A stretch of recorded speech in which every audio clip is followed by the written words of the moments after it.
taxaw sa kaw doon sa lapataake ba benn xalaatu politicien bu bandu la saña attaqué man sama yéene mooy baa doole bi ma nekkal ko gémmiñam noppam ak bëtam saa su ne may faacee mbébétam dàq mimétisme andi civisme heurte sa conscience ngir nga mën a demee ci bon sens man sama yéene mooy sama rap doon li jëlee ba peuple bi si yoonu ñàkk tàggat ko ba mu mën a dundee si li mu ñàkk wan ko nu muy jëfee ba benn marchand d'illusion du ko mën a bluffé.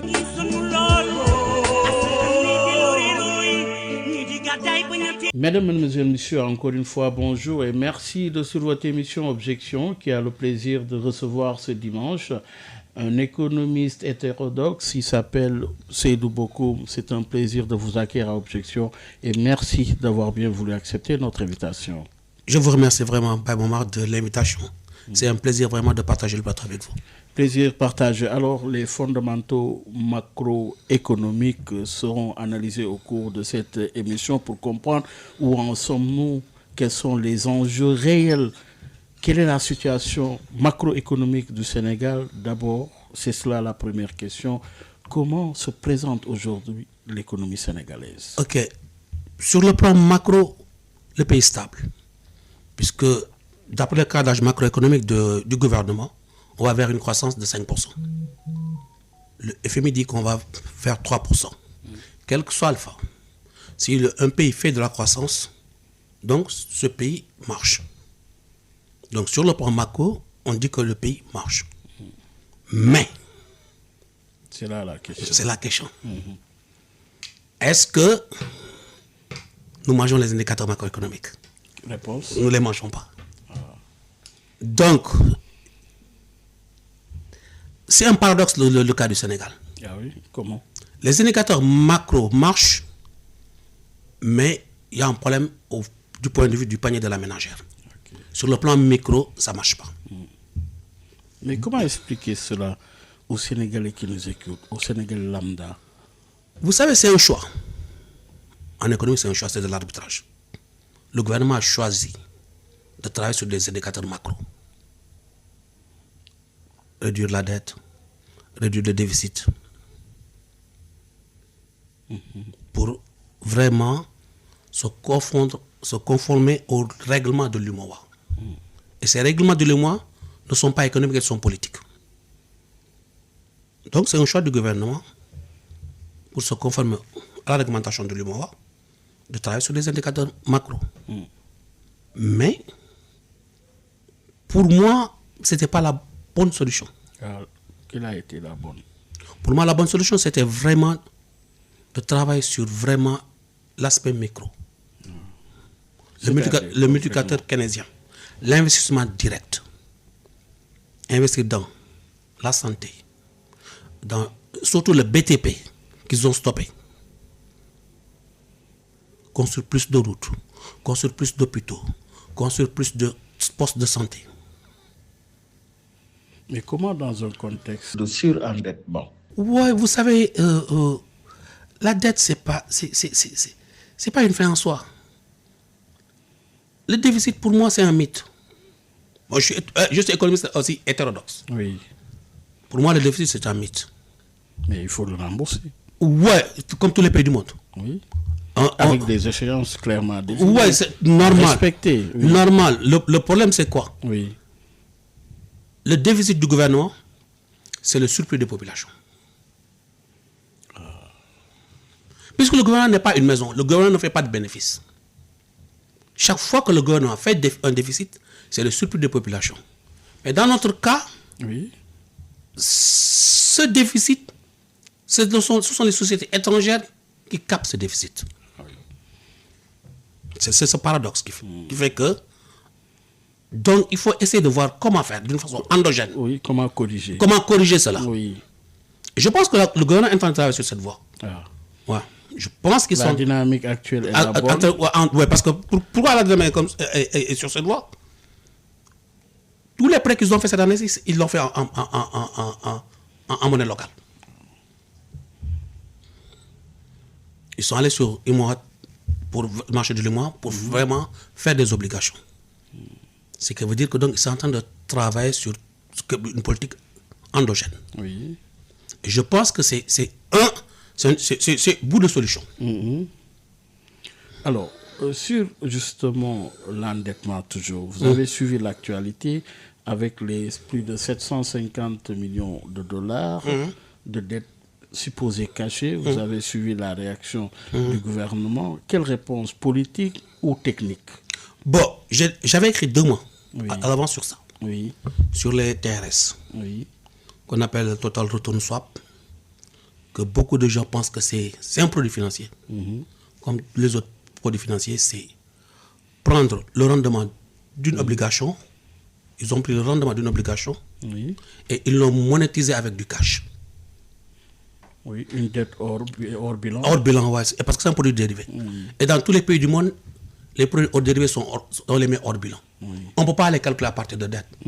Si on calculait les produits dérivés comme dette, mais BNP Paribas ne serait pas là.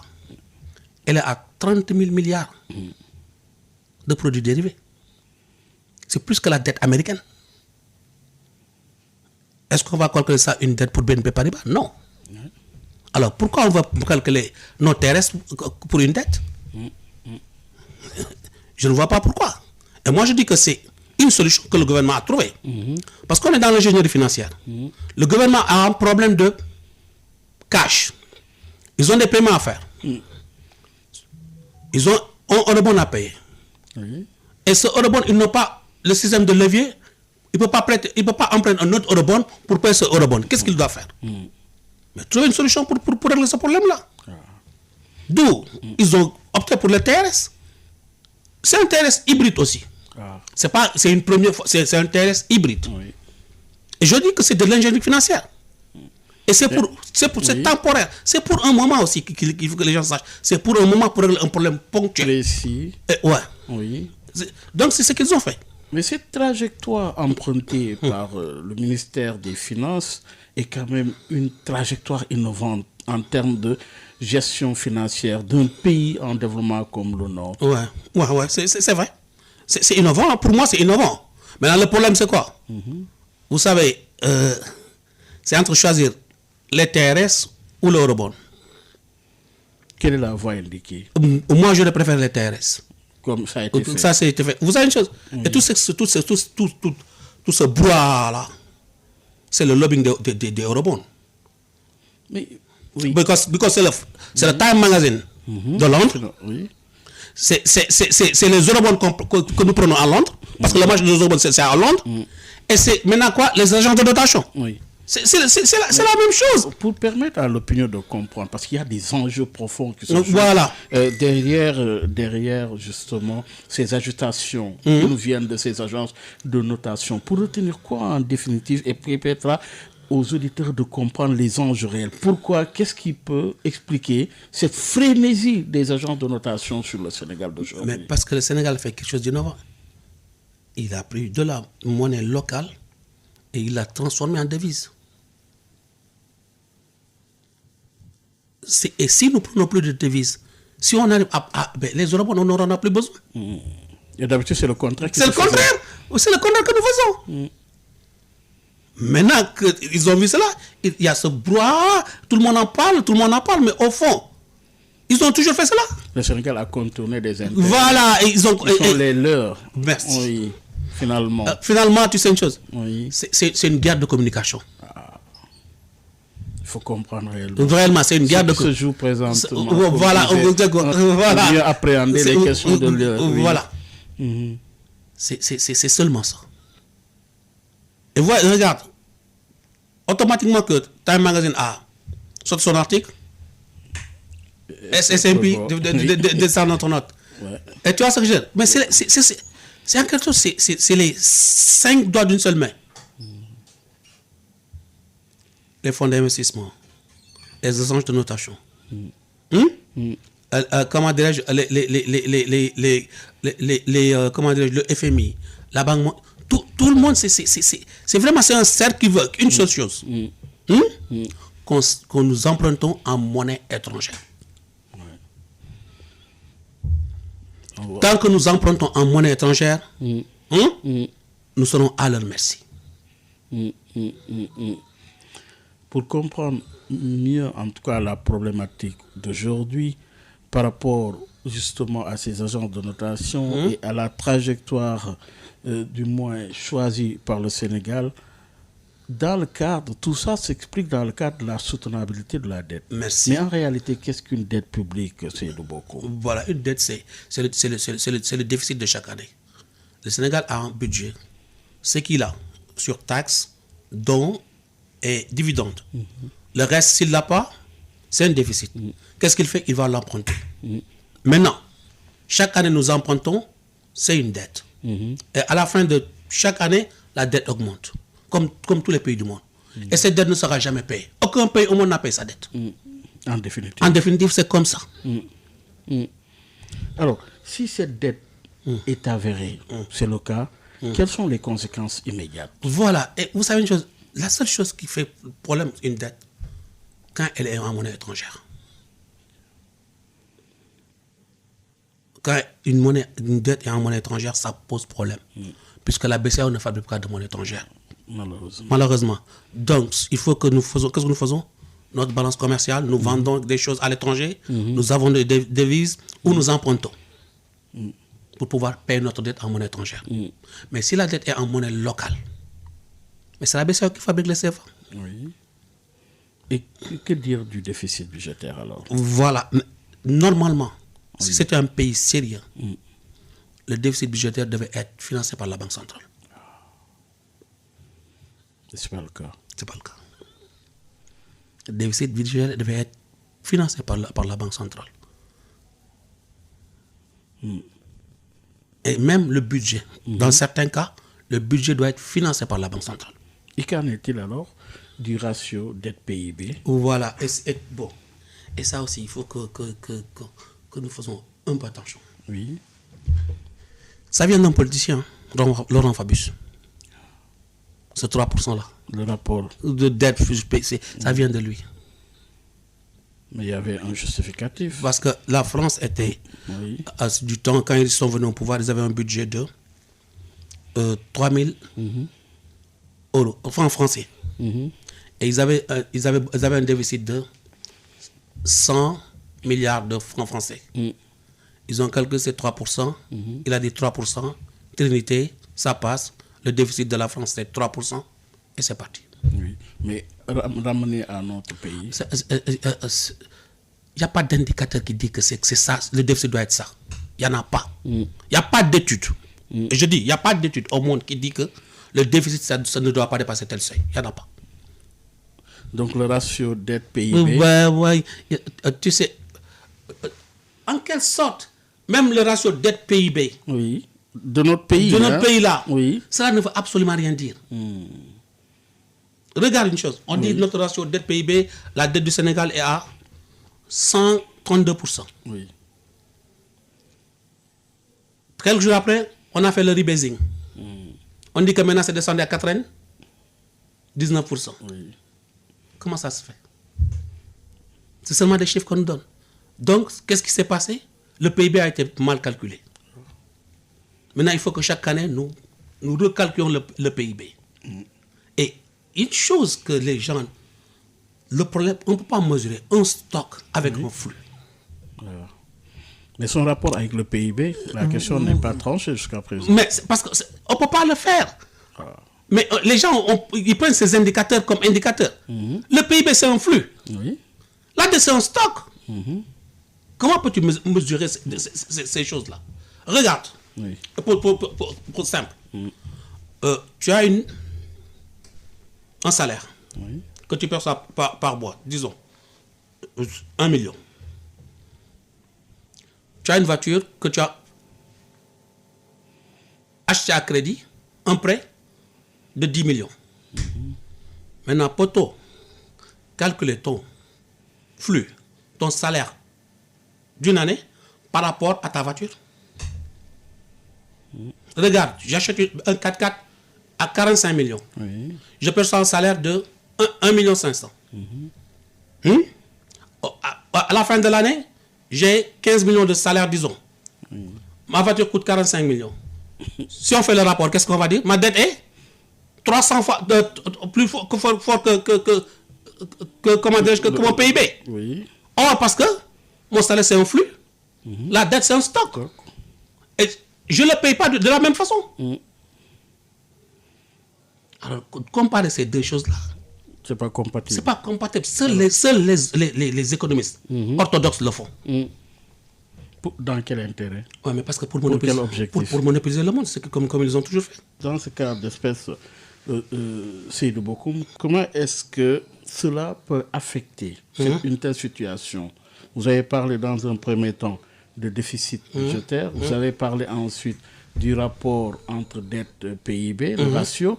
Comment cela peut-il affecter la confiance des partenaires? Je vous parlais de deux partenaires principalement, la Banque mondiale et le FMI. Ok, vous savez, aussi, il faut que nous fassions attention.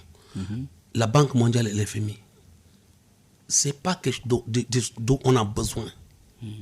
Les avoirs, c'est bien. Mais ils ne représentent pas plus de 10%. Il ne faut pas que nous prenions notre problème, nous le tournons au sein du FMI et de la Banque mondiale. Mais ce serait difficile de se passer quand même de ces institutions. On peut s'en passer. Mais comment aujourd'hui, voilà, dans le contexte actuel, comment? Voilà, merci. Dans les pays du monde, il n'y a que deux leviers.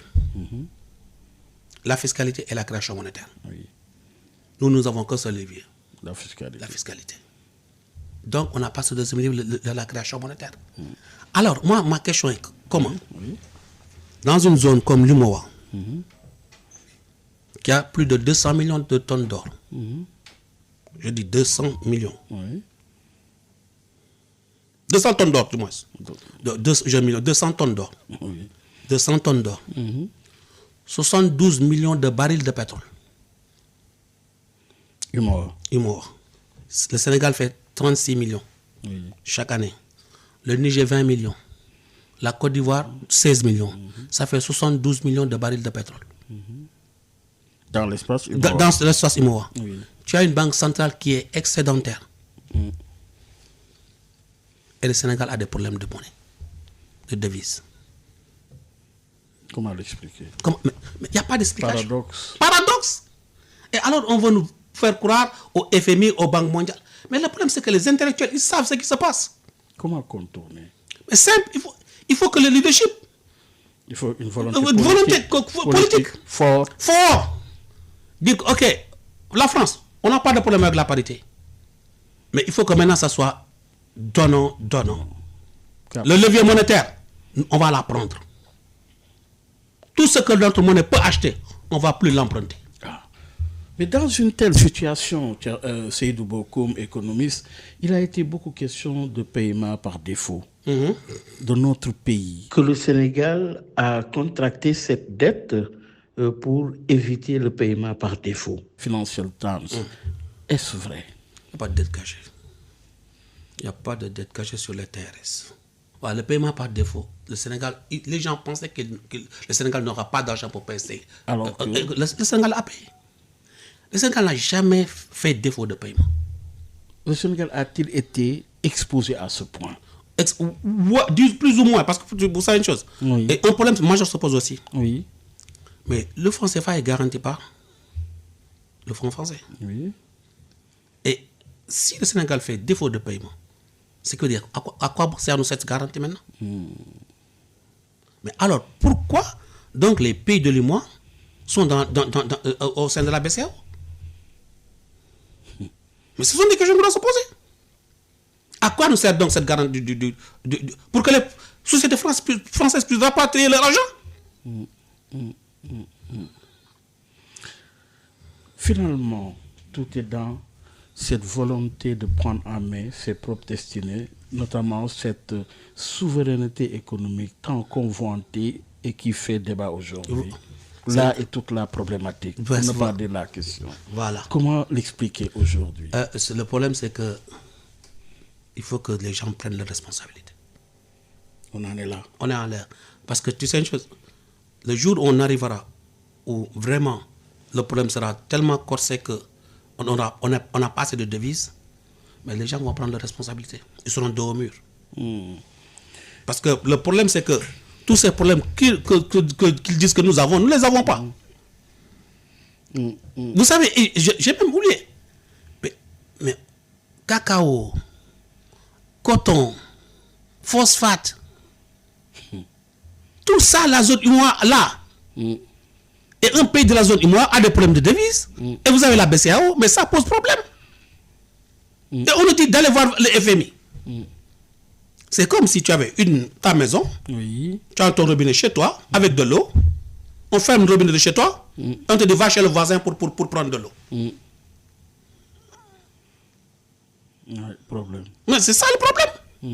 Et maintenant, hier, comment dirais-je, les ministres de l'UMOA se réunissent.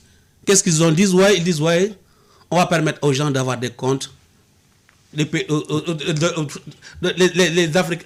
membres de l'UMOA qui sont dans les pays étrangers, d'avoir des comptes en CFA. Et c'est vraiment, je me dis, mais où est-ce qu'on est où en Afrique? Alors que le problème ne se situe pas là. Ah oui. Le problème se situe quoi? Que la BCEAO soit le prêteur de dernier recours. De nos pays. De nos pays. Qu'il soit le prêteur de dernier recours. Ont-ils la main sur la BCEAO finalement? C'est la question qu'on se pose. Oui, finalement. C'est la question. Finalement, c'est la question qu'on se pose. Oui. Est-ce que nous avons la main sur la BCEAO? Est-ce qu'on est toujours une colonie française ou pas? Il faut que nos dirigeants nous disent, est-ce que nous ne sommes pas encore toujours une colonie française? Pour que ça soit clair. Nous sommes une colonie et là, nous actons en tant que colonie. Mais nous ne pouvons pas sortir des mêmes universités que eux. Savoir ce qui se passe en finance, savoir ce qui se passe en monnaie. Et nous savons, tout intellectuel, normal, c'est qu'un pays ne peut pas se développer sans la création monétaire. Il n'y a pas un seul économiste qui te dira le contraire. Mais pourquoi et qu'est-ce qui retarde aujourd'hui? Mais c'est ça le problème. C'est ça le problème. Et on veut nous faire venir avec des Financial Times, FMI, Banque mondiale. Toujours. Toujours. Oui. Moody's. Mais quand est-ce que ça va finir ce jeu-là? C'est ça le problème. Quand est-ce que ce jeu-là va finir? Nos autorités sont-ils encore capables de sonner le glas, dire stop, ça suffit? C'est ça le problème. Est-ce qu'on est capable de dire stop? Parce qu'on est en train chaque fois de mettre ça au lendemain. C'est la répétition. C'est la répétition. On est en train de remettre au lendemain les mêmes choses, les mêmes trucs. Expliquez aux auditeurs encore qui nous écoutent, Seydou Bokoum, le Sénégal est-il alors exposé à un surendettement? Non. Ou à un paiement par défaut? Non. Ce pays n'est pas surendetté. Ce pays n'est pas... Et je vais vous donner un exemple simple. C'est-à-dire que combien est la dette de l'UMOA? Oui. 130 milliards d'euros. La France, en 2023, a donné 210 milliards d'euros d'aide cachée à ses entreprises. De quel paradoxe? Mais regardez, la France qui nous garantit, et c'est pas moi, c'est le Parlement français qui l'a découvert, 210 milliards d'euros d'aide aux entreprises françaises, y compris les entreprises qui sont au Sénégal. Et la dette de tous les 8 pays de l'UMOA, c'est 130 milliards d'euros.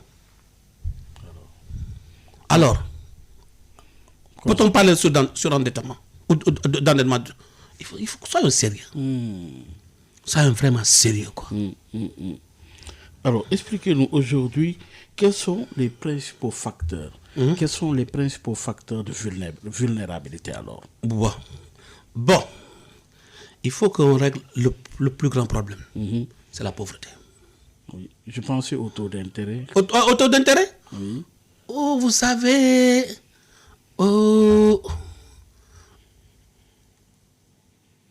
ce que nous avons sur les marchés de l'UMOA, c'est bon. On a 7%. Je pense que 7,5%, moi, il n'y a pas de problème. Et les changes sur le marché international. Mais, tu sais, voilà le taux d'intérêt. Voilà, mais attends. Voilà, mais le problème, c'est quoi? Nous les prenons sur les marchés de l'UMOA. Oui. Donc, c'est 7%. Et c'est parité fixe avec l'euro. Donc, il n'y a pas de problème. Ouais. Il n'y a pas de problème. Normalement. Normalement. C'est-à-dire qu'il n'y a pas de problème.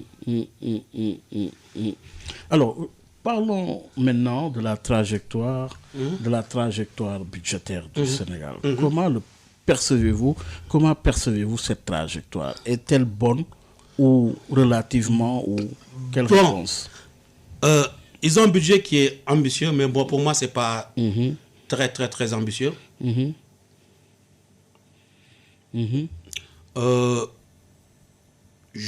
J'aurais explosé le déficit, moi. Ah oui? Ouais, donc pour vous, cette trajectoire n'est pas crédible? Non, elle est crédible. Je dis que j'aurais explosé le déficit, j'aurais augmenté le déficit. Ah. C'est pas un risque? Pas du tout. Ah oui? Vous savez, tant que c'est du CFA, il n'y a pas de problème. Mais un déficit quand même en économie. Ouais, le déficit, vous savez une chose. Pose problème. Attends, non, ça pose pas de problème. C'est les gens, ils pensent que ça pose problème. Oui. Le déficit de l'État, c'est le surplus de population. Oui. Si tu fais un déficit, tu construis. Ce qui implicitement pose un problème de dépense. Ouais, mais laisse-moi, tu vas voir. Oui. Si tu fais un déficit, tu construis des routes, des hôpitaux. Oui. Mais avec quels moyens? Tu vas le demander à la BCEAO. C'est du CFA. Mais si nous n'avons pas encore la main sur la BCEAO. Mais le problème, c'est quoi? On va toujours faire ce qui existe donc. Donc, on n'est pas sorti de l'auberge. Justement. On n'est pas sorti de l'auberge. Donc, c'est ça, toujours le statu quo. Puisque si nous pensons que on peut améliorer le système, la méthode que nous avons, le consensus de Washington, nous, on se trompe. Oui. Et c'est pas moi. Les plus grands économistes au monde ont dit que ce modèle de ce consensus de Washington, ça ne marche pas. Ah oui. Mais c'est la réalité qui le démontre. Ouais, mais donc, oui. Alors, pourquoi donc faire toujours la même chose? Et quelle est la meilleure stratégie aujourd'hui? Mais il faut changer le système. Par la rigueur budgétaire ou par la relance économique par la dépense publique? Tous ceux-là ne vont pas changer le système. Comment? Il faut changer avec la création monétaire. C'est la seule issue. C'est la seule issue. C'est la seule voie, l'unique crédible qui peut changer le système. Si on n'a pas de création monétaire, et moi ce que je dis, mais le Premier ministre l'a dit à l'Assemblée nationale. Ouais. Le Premier ministre l'a répété à l'Assemblée nationale. Ce système ne peut pas développer le Sénégal. Mais alors, pourquoi nous savons que ce système ne va pas développer le Sénégal? Nous savons qu'il faut qu'on change ce système. Mais faudrait-il y aller ici et là ou jouer dans le temps? Ouais, mais même si vous jouez dans le temps, oui. Mais vous mettez jalon par jalon. Oui, mais ce n'est pas encore le cas. Ce n'est pas du tout. Premièrement, il fallait mettre la banque de financement et d'investissement. Okay. Une méga banque qui pourra déjà financer le Sénégal. Digitaliser. Mais et la banque Vous savez qu'elle n'est même pas la première banque du Sénégal. La première banque du Sénégal, elle est marocaine. C'est un problème. C'est un problème. Il n'y a pas de banque d'investissement. Et les gens n'ont pas accès au crédit. Exemple, je te donne un exemple pratique. Les boys les jeunes Sénégalais qui conduisent les Yango et ces gens, on les exploite. Ils n'ont pas de quoi acheter une voiture. Alors que si on les aide à avoir une voiture, ce sera, tu crées déjà un entrepreneur. Après, il va acheter une maison. Après, il va acheter une télévision. C'est clair. Tu prends 1000 boys, mais tu crées 1000 entrepreneurs. Mais non, on va le donner à un businessman qui a 300, 400 voitures, qui exploite, qui exploite 400 jeunes. Oui. Et c'est comme ça que ça marche. Et qui concurrence même les taxes. Mais voilà. Oui. Alors que, aux États-Unis, tu ne peux pas conduire une voiture sans être propriétaire. Si tu veux faire du Yango. Oui. Alors, si on prend ce modèle-là, seulement si on change la loi, dire, ok, vous voulez conduire, mais toute personne qui conduit est propriétaire de la voiture. Mais tu crées déjà des entrepreneurs. Et surtout, vous savez, ce pays-là, pourquoi ça marche pas, c'est simple. Il n'y a que 500 000 personnes qui payent. 300 000, comment dirais-je, privés, et 150 000 dans l'administration. Les impôts. Les impôts. Alors que tu as 9 millions de personnes qui peuvent payer. Comment faire pour que ces 9 millions de personnes arrivent à payer? Oui. Le système informel, c'est notre réalité, c'est notre système qui est formel. L'autre système, c'est le système informel. Maintenant, qu'est-ce qu'il faut faire? Il faut encadrer le système informel. Ils essaient tant bien que mal. Ouais, mais le problème, c'est quoi? Quelle méthode? C'est la méthodologie qu'ils ont utilisée qui n'est pas bonne. Quelle est la meilleure? Voilà. Vous savez, je l'ai dit, le digital nous a donné quelque chose d'extraordinaire. Une belle opportunité. Une belle opportunité.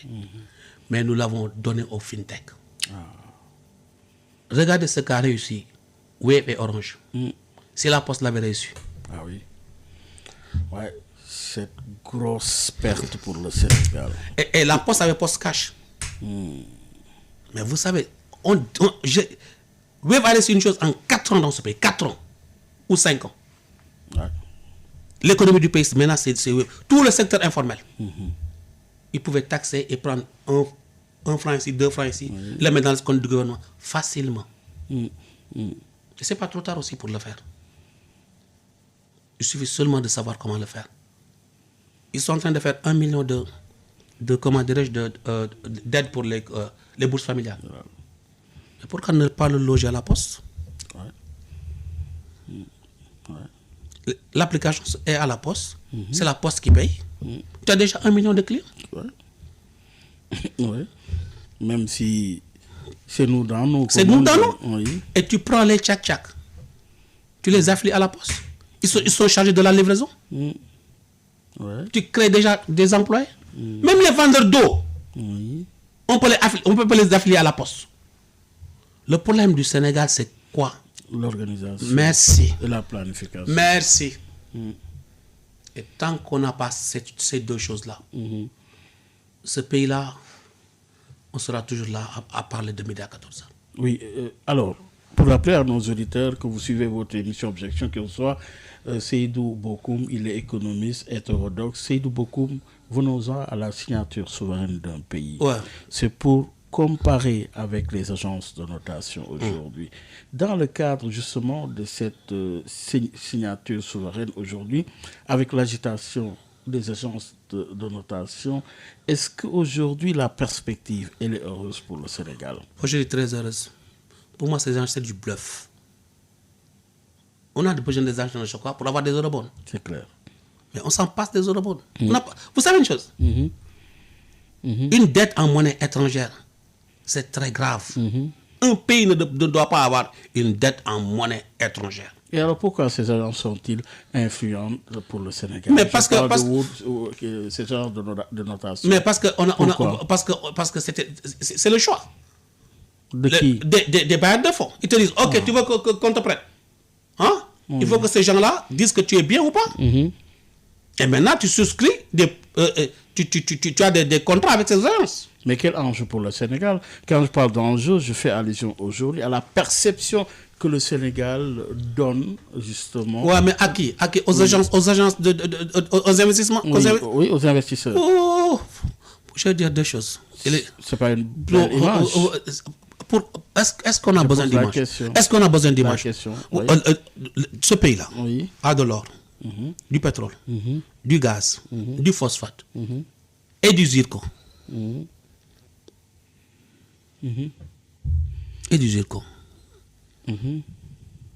Donc, cette dégradation de la note du Sénégal par ces agences ne peuvent pas entraîner une augmentation de la dette. Non. Comment elle peut avoir une augmentation de la dette? C'est une question. Vous savez, quand je dis augmentation, une augmentation du coût de la dette. Ouais, ça peut amener une augmentation du coût. Si on emprunte chez eux, oui. Si on emprunte des eurobonds, ouais. Ça peut augmenter dans ce contexte de dégradation. Ouais. Ça peut. Donc, mais si le gouvernement a choisi de ne plus prendre d'eurobonds, mais donc, on change de zone. Oui. Et donc, ces notes ne peuvent pas nous affecter. Oui, alors, que doit désormais faire le Sénégal pour peser encore du point de vue de sa crédibilité par rapport aux investisseurs? Voilà, je dis, le Sénégal est un pays crédible. Oui. Il faut que nous sachions que le Sénégal est un pays crédible. Et il y a eu un problème entre ce qui s'est passé avec la première fois où les gens parlaient d'être cachés. Oui. Avec les agents, ça a amené pas mal de tollés et tout ça. Mais sur le plan vraiment, parlons réellement, ce pays n'a pas de problème. Ok. Et pourquoi ce pays n'a pas de problème? Pourquoi Tu ne peux pas faire 36 millions de barils de pétrole, 2 tonnes d'or, phosphate, zircon. Un pays où il n'y a eu jamais de coup d'État, où les élections se font sans problème, avec des institutions valables. Oui. Ce pays demain peut faire sa propre monnaie. Et ça ne vient pas de moi. Non. Ça vient du Parlement français qui avait invité les représentants de la Banque de France. Oui. Ils ont dit que le Sénégal demain peut avoir sa propre monnaie. Ouais. Donc, on est un pays stable. Ce pays-là, et vous savez, les gens ne savent pas. Oui. On est un modèle en Afrique. On est un modèle en Afrique. Mais pourquoi ça suscite autant de pression et Mais d'appart même? Ouais, mais parce que Oui. le problème, c'est que on ne suit plus la logique que les gens voulaient qu'on suive, la logique de la Banque mondiale et du FMI. Ça fait 2 ans que le Sénégal n'a pas de programme avec le FMI. Les gens ne meurent pas de faim. Hein? Mais est-ce que du point de vue de la transparence budgétaire, c'est suffisant? Ouais, vous savez, et moi, tu sais, ces trucs de transparence, ça me fait rire. Pourquoi? Vous savez, aux États-Unis, il y a ce qu'on appelle le FAS 56, qui fait que le gouvernement américain a la possibilité de falsifier. Ah oui? Ouais, je dis, c'est une loi. Oui, mais on ne peut pas, du moins, dénoncer. Non, je dis ensuite, falsifier. Oui. Falsifier les données. Ces données en matière de dette et de budget, si ils trouvent que il y a une raison d'État, ils ne doivent pas le communiquer. Heureusement, ils le Vous font. avez bien dit raison d'État. Ouais, mais alors pourquoi? Le Sénégal n'est pas libre. Non, attends, pourquoi? Alors, Oui. mais attends, tu sais, ce que je dis, c'est 2 poids 2 mesures. Tu ne peux pas parler de transparence et dire aux autres, ne soyez pas transparents. Pire encore. Oui. Mais, Pire encore, regardez. Oui, allez-y, oui. Le FMI, il faut 85% pour avoir le quota normal, pour une vote passe au FMI. Les États-Unis ont 16%. Ce qui veut dire que s'ils ne votent pas, ça ne passe pas. C'est clair. Alors, pensez-vous que quand Bank of America, la première institution, a parlé des TRS, du Sénégal, c'est parce qu'ils voulaient en parler comme ça? Parce qu'ils sont en train de travailler pour le dollar. Okay. Tant que les Sénégalais prennent du dollar, les Américains vont exporter leur déficit. Ces pays, finalement, c'est beaucoup de petite taille économique, qui ont du mal à grandir, se battent, finalement, font toujours face aux appétits des grandes puissances. Comment, justement, se détourner de cette voie pour garantir sa propre, du moins, trajectoire? Comment? Ouais, mais c'est ce que je disais, le leadership. Il faut un leadership. Il faut changer déjà. Il faut changer les critères de l'humour. Oui. Le déficit de 3%, il faut que ça saute. La dette à 70%, il faut que ça saute. Les critères de convergence. Il faut que ça saute. Oui. Et il y a certaines dettes, on ne doit pas les mettre dans le budget. La France, il y a des dettes, ils ne les mettent pas dans le budget. Aux États-Unis, il y a des dettes, ils ne les mettent pas dans le budget. Pourquoi ils veulent que nous, même nos dettes de société, ils veulent que nous les mettons dans notre budget? Au nom de quoi? Au nom de que les institutions de Bretton Woods nous contrôlent toujours. Mais des fois, il faut que nous ayons le courage de dire... De l'audace. De l'audace, de dire non, on va changer. Oui. Alors, finalement, et en définitive, en termes de souveraineté, le Sénégal, justement, a déjà décliné sa voie, au urbi et orbi. Qu'est-ce qui peut, justement, en termes de perspective, se dessiner pour un pays comme le Sénégal? Je dis une chose, ce pays-là, si normalement il est géré comme il le faut, on peut régler le problème de la pauvreté, de la santé, de l'éducation. Oui. Ce sont nos 3 priorités. Ok. Je pense que le gouvernement doit travailler sur ces 3 priorités. Santé, pauvreté et éducation. Même sans l'appui du FMI, de la Banque Ouais, mondiale. ça sent l'appui du FMI de la Banque mondiale. Parce que c'est pas... le FMI n'a jamais développé un pays. La Banque mondiale de même.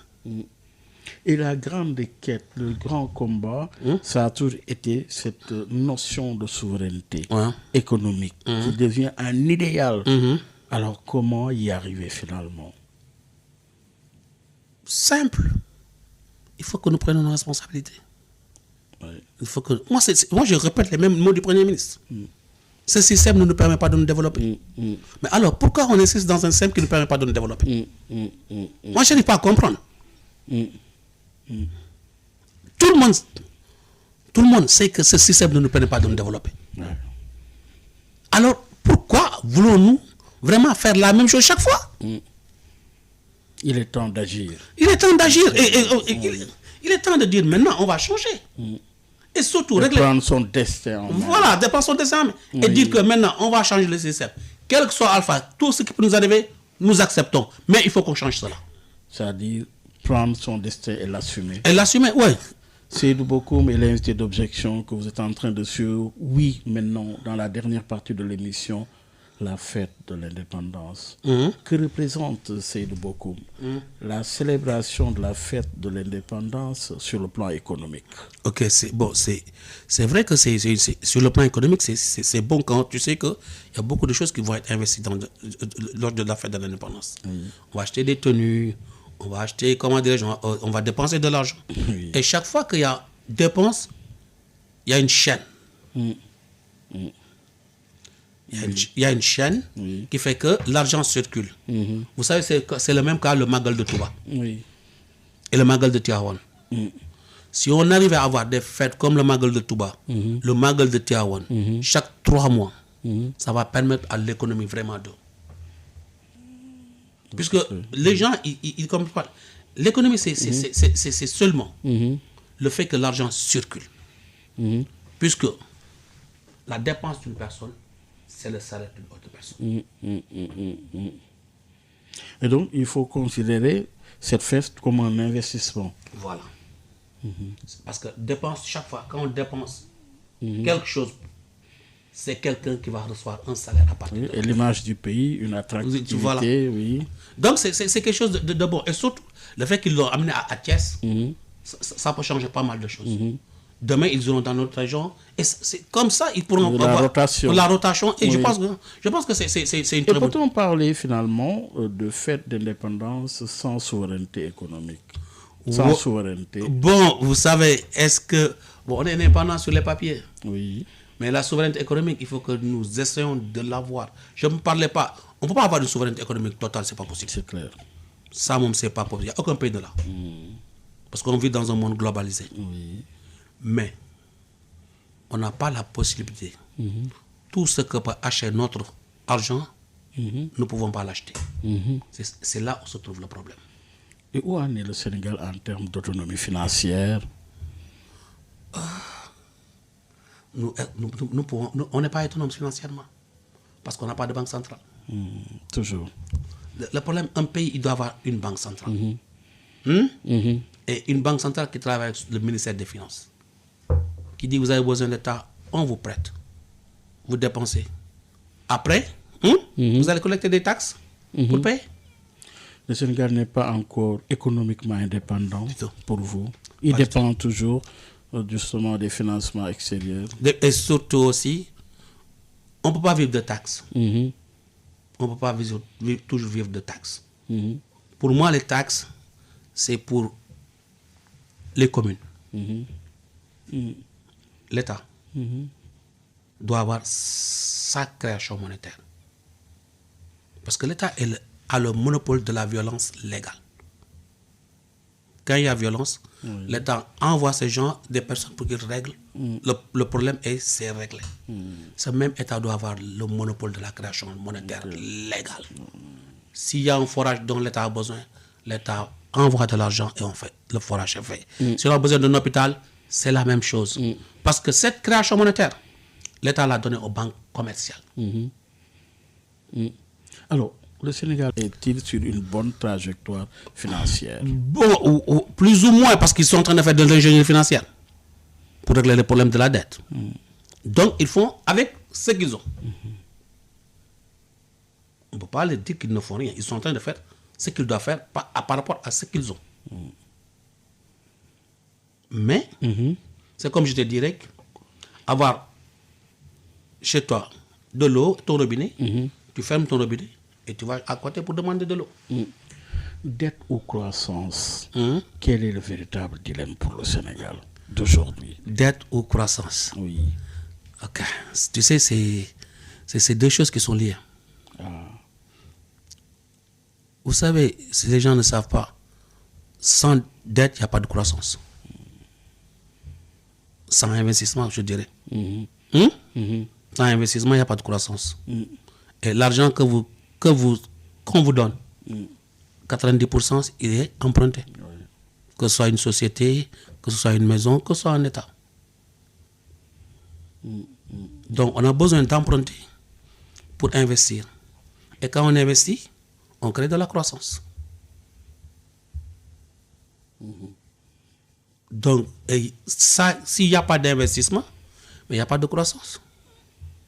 Mais, Seydou Bokoum, est-ce que vous êtes d'accord avec tous ceux qui pensent que l'économie sénégalaise est une économie extravertie? Ouais, extravertie. Donc, impossible de se développer. Pas impossible, elle est extravertie, pas impossible. Parce que c'est un choix aussi. Et je te dis pourquoi. Mais comment inverser? Non, Comment inverser? C'est le système. Regarde, tu as autoroute à péage, tu as BRT. Oui, on a un secteur privé qui peut capter quand tout ça, même. ils ne vont pas les capter parce que tu sais pourquoi? Parce que c'est le montage qui fait qu'on ne peut pas les capter. Regarde comment c'est monté. Mais il est fait par qui, le montage? Mais par la Banque mondiale et le FMI. Ouais, on est passé de... C'est pas un dictat quand même. C'est plus qu'un dictat. On est passé, je dis, et les gens ne comprennent pas. Oui. On est passé du consensus à Washington à Evolution. Evolution, c'est quoi? Oui. C'est la nouvelle forme de comment dirais-je, de montage qu'on appelle blended finance. La blended finance, c'est quoi? On prend des fonds philanthropes. On prend l'argent de l'État. On prend un prêt de la Banque mondiale. On met tout ça. On prend une société étrangère qui va gérer. Et cette société va acheter quoi? Va encore souscrire à une policy d'assurance au niveau de la Banque mondiale qui est un MICA. Pour que la société étrangère, quel que soit le fait, sera payée. Alors, on dit, nous, vous ne pouvez pas gérer. C'est eux qui peuvent gérer pour vous. C'est la nouvelle forme de domination. Ah oui, néo. Voilà. Finalement, et en définitive, avant de terminer, Seydou Bokoum, invité d'objection, oui, faudrait-il aujourd'hui rompre avec justement tout ce qui avait été conçu, élaboré pour emprunter sa voie propre pour un pays comme le nôtre? C'est la seule solution. Mais si c'est la seule solution, dans quel contexte sous-régional? Vous connaissez un peu ce qui se passe en Afrique. La sous-région d'abord avec la CEDEAO est-elle prête? L'Union africaine est-elle prête pour une voie identique, unie? Qu'est-ce que vous en pensez? Je pense que nous avons déjà quelque chose. L'humour. Oui. On est 8 pays. C'est un acquis. C'est un marché. Ce marché, c'est un acquis. La BCA, c'est un acquis. Si nous faisons une monnaie au sein de l'UMOA, Oui. garantie par nos richesses au sein de l'UMOA. Oui.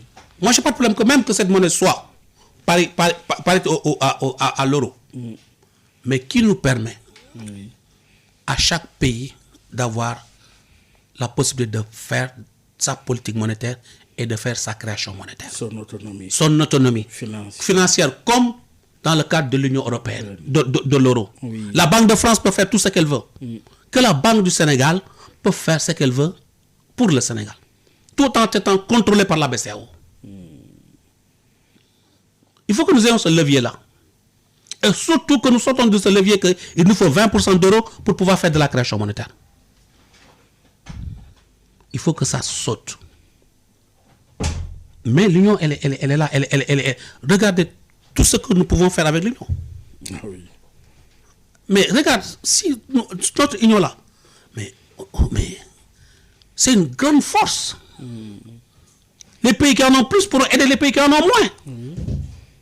La Côte d'Ivoire est excédentaire chaque fois avec son cacao.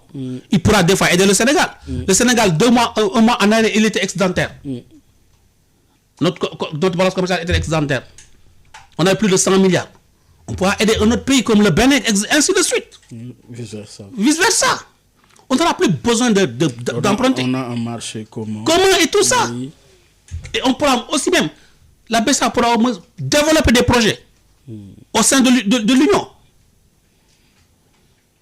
Entre le Sénégal et la Guinée et le Mali, même si la Guinée ne fait pas partie de notre Union. Des projets comme, exemple, le Sénégal a besoin de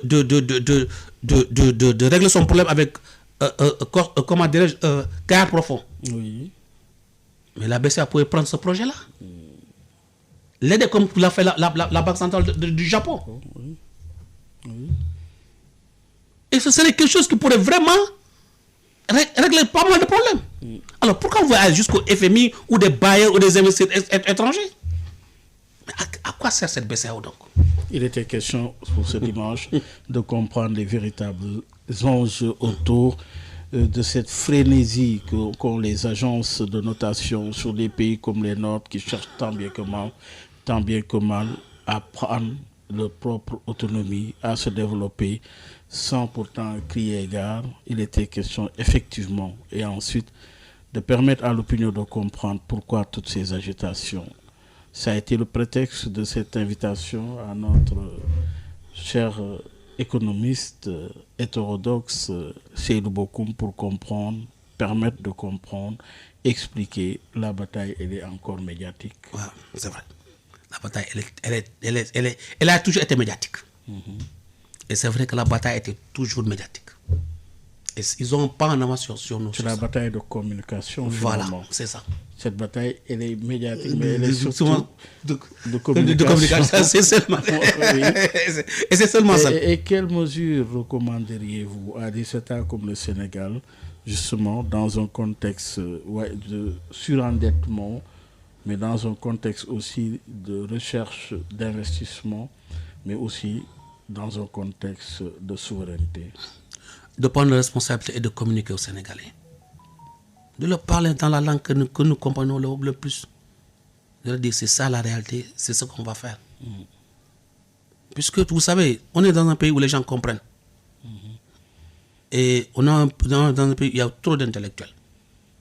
Quand je dis trop parce que tout ce que je sais, je suis sûr qu'il y a 20 Sénégalais ou 100 Sénégalais qui savent mieux que moi, qui sont chez eux, en train de m'écouter. Il faut que maintenant que les gens se lèvent, que les intellectuels prennent leurs responsabilités. C'est ça le problème de ce pays. En tout cas, le débat est posé, approfondi. Ça a été l'objectif de bien comprendre ce qui se joue présentement et pour le Sénégal, pour l'économie du Sénégal, mais surtout pour les fils de son pays, de comprendre, d'agir. Oui, il est temps. Vraiment, ouais, il est temps. C'est vrai qu'il est temps. Parce que vous savez une chose, si nous ne le faisons pas, nos enfants le feront. Parce qu'ils n'ont pas le choix. Parce que les enfants ont besoin d'avoir une maison, d'avoir une femme, d'avoir un boulot. On ne peut pas leur dire d'attendre 20 ans. Tout simplement de vivre naturellement. C'est ce qui est et qui ne va ne pas être. Merci encore. Merci encore, Seydou Bokoum, économiste, qui était l'invité d'objection de ce dimanche sur la situation économique du Sénégal. Après 2 ans, justement, de gouvernance des nouvelles autorités, quelles leçons à en tirer? Je leur dis qu'ils sont à mi-chemin. Non, parce que tu sais, quand tu es au pouvoir, les gens pourront te laisser le temps jusqu'à 1000 jours. Mais à partir de 1000 jours, 3 ans, les gens commenceront à poser beaucoup de questions. Donc, il est temps vraiment de mettre des jalons. Je sais que, bon, sur le plan immatériel, il y a quelque chose qui a été fait d'important sur le plan de la justice. Mais ce n'est pas assez suffisant aussi. Il faut que les gens prennent le temps de vraiment de comprendre que nous on est dans un pays où il y a trop de jeunes. Et les jeunes ont besoin de vraiment de vivre. Et pour cela, il faut vraiment les aider à créer les conditions. Et le principal problème des jeunes sénégalais, c'est l'accès au financement. L'État, les gens pensent que l'État n'a pas le rôle de créer des emplois, c'est vrai. Mais l'État a le rôle de permettre aux jeunes d'accéder au financement. Et l'emploi, c'est l'auto-emploi. Si les jeunes ont accès au financement, je vous jure, dans 5 ans, on parlera de notre Sénégal. Comme on dit en Wolof, borom boutique mbak bu nek magasin mo nek ci xelam. N'est-ce pas? Bien dit. Merci encore. Mesdames, Messieurs, merci de nous avoir suivis. Il était notre invité, Seydou Bokoum, économiste. Merci de nous avoir suivis. Rendez-vous dimanche prochain avec un autre invité sur la même fréquence, la 98.5. Un grand bravo à l'équipe digitale. Encore une fois, ça a été un plaisir. Le plaisir est partagé. Certainement, on aura d'autres occasions. Inch'Allah. Merci à vous de nous avoir suivis. Excellente suite sur la 98.5. Dans une poignée de secondes, place à El Hadji Malick Ndiaye et son invité, c'est dans le cadre de Janobi. Au revoir. mbow yu may mbow sa kaw doon sa lapataake ba benn xalaat politicien bu bandu la saña attaqué man sama yéene mooy baa doole bi ma nekkal ko gémmiñam noppam ak bëtam saa su ne may faacee mbébétam dàq mimétisme andi civisme heurte sa conscience ngir nga mën a demee ci bon sens man sama yéene mooy sama rap doon li jëlee baa peuple bi si yoonu ñàkk tàggat ko ba mu mën a dundee si li mu ñàkk wan ko nu muy jëfee ba benn marchand d'illusion du ko mën a bluffé